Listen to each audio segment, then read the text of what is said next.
Boa tarde a todas e a todos. Cumprimento a todos na presença da nossa presidente, deputada Luísa Canziani, da ministra Damares Alves.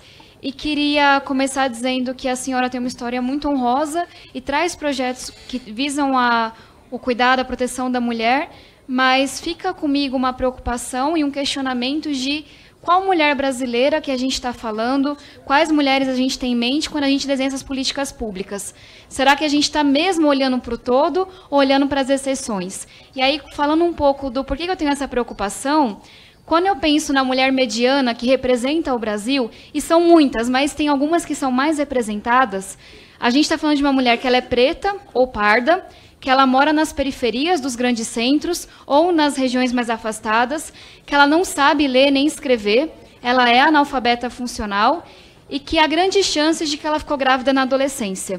Eu sei que muitas pessoas aqui têm histórias pessoais relacionadas a isso. Minha mãe engravidou de mim no ensino médio, não foi acolhida pela família, pela escola ou por ninguém, basicamente, e teve que se virar das mais diversas formas. E eu acho que vale dizer também que essa mulher típica brasileira, essa mulher mediana, ela trabalha no mercado informal, ela tem 2, 3 ocupações, ela recebe muito menos, ainda que ela trabalhe mais. A estimativa é que ela trabalha 3 horas a mais por semana e recebe 1/3 a menos do que os homens.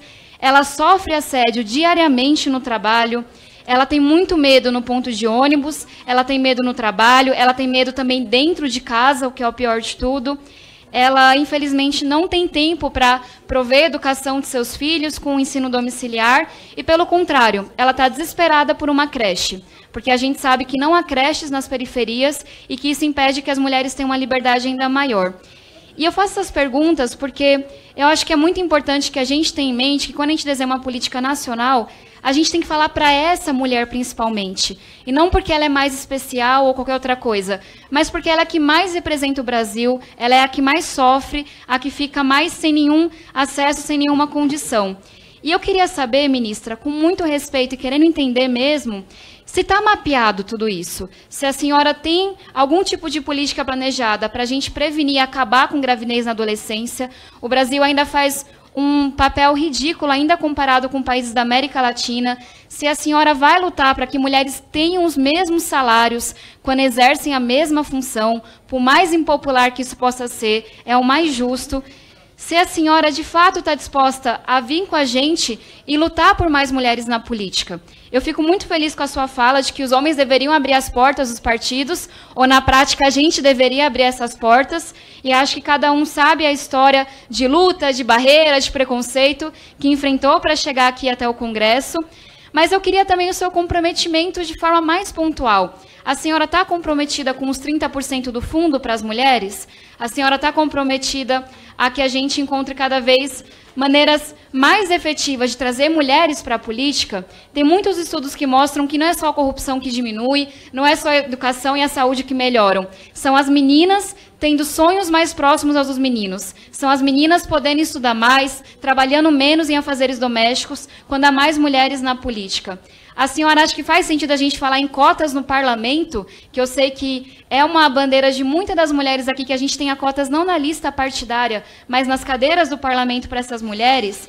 E acho que foi uma fala muito infeliz do presidente Bolsonaro, mas ele falou que uma ministra valia por 10. E eu acredito que representatividade importa muito. A gente precisa de mais mulheres em todos os espaços. Não que pensem iguaizinho a mim, pode pensar diferente. Mas precisamos de mais mulheres e não acho que uma dá conta. Precisamos de 50% de mais, que nem é na população brasileira. E aí, ministra, para finalizar, eu respeito muito o seu trabalho e, de novo, respeito a trajetória de quem lutou para chegar até aqui, porque eu sei a importância disso. Mas eu queria demonstrar uma preocupação com a sua resposta quando questionada sobre a deputada Alê Silva. E por que eu falo sobre isso? Respeito o seu trabalho, mas eu acho que é uma incoerência. Quando a senhora fala que vai trabalhar junto com a gente por mais mulheres na política, por mais liberdade, por mais espaço, por menos violência, aqui na Comissão da Mulher, depois de apresentar vários projetos belíssimos e que talvez não alcancem todo mundo, mas tem seu mérito no combate à violência, para mim é muito preocupante ver a senhora se calando sobre essa ameaça de morte. Ameaças como essa matam. E a gente já viu mulheres sendo mortas simplesmente porque são mulheres na política. Então, eu gostaria de pedir que a senhora defenda publicamente a deputada, que a senhora se posicione e que a senhora entenda que, se a gente se cala, a gente é responsável pelo crime que vem depois.